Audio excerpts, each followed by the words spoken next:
Now, how are whiplash injury managed? Most of the time, it could be managed conservatively, meaning rest and physical therapy.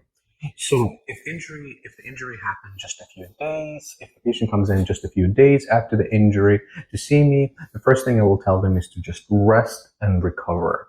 I would typically prescribe some pain medications, some simple acetaminophen or some nonsteroidal anti-inflammatories, which is simple, effective, and safe. The idea is to get the pain under control and to decrease too much inflammation.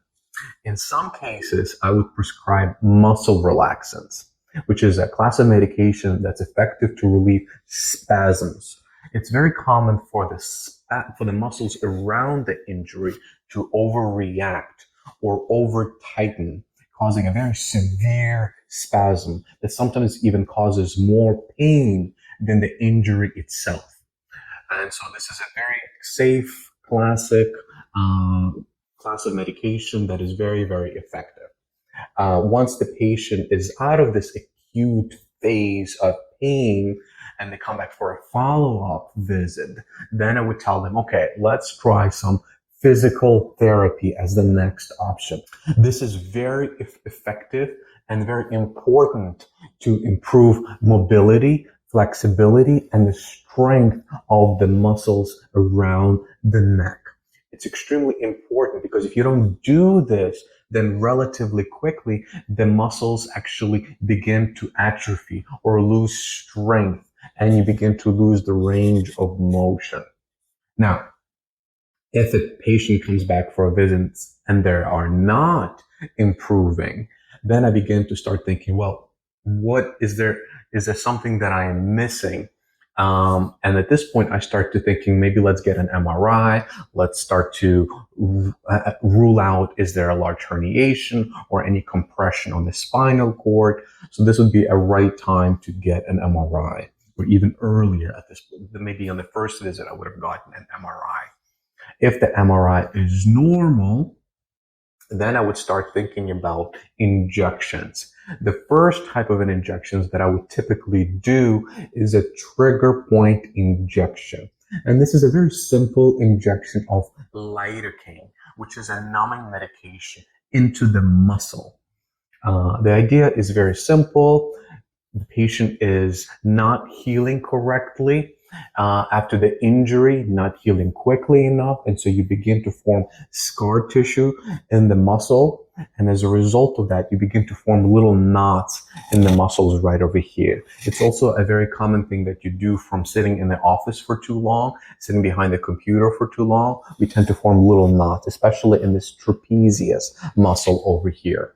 And so we examine the patient, we feel this little knot right in here in the trap in the trapezius muscle. And if we could reproduce the pain on the physical exam, then that means that if we do the injection in that area, we're going to get very good relief. And that's exactly what typically happens. Usually within 24 hours after the injection of injecting simple numbing medication, the patient gets really good relief of that knot that's been there typically anywhere for a few weeks to a few months.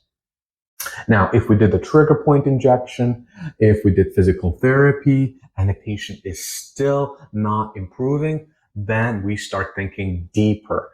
Are the ligaments injured in this patient? So as I showed earlier, we're thinking, was there not just an injury in the muscular level, but was there an injury in this ligament level that holds the bone in place? And so at this point, we start thinking, is there a need for prolotherapy or PRP to sort of retighten this little rubber band that holds these things in place? And this is the injection that I would typically save for last. If nothing else is holding, if the patient has been suffering with this for 3 months, half a year with this injury, and it's very, very effective. This injection is done with an ultrasound, so we know exactly where we are going in this area. It has a high efficacy rate. It's effective in over 85% of people. So very, very effective. However, it does take time for it to work. After we do this injection, it takes about 3 weeks to 3 months for people to feel the beneficial performance of this injection. So you have to be patient afterwards to see the improvements. But once you do improve, the improvements generally are very, very significant, anywhere from 50% to complete relief of the pain. The pain completely goes away.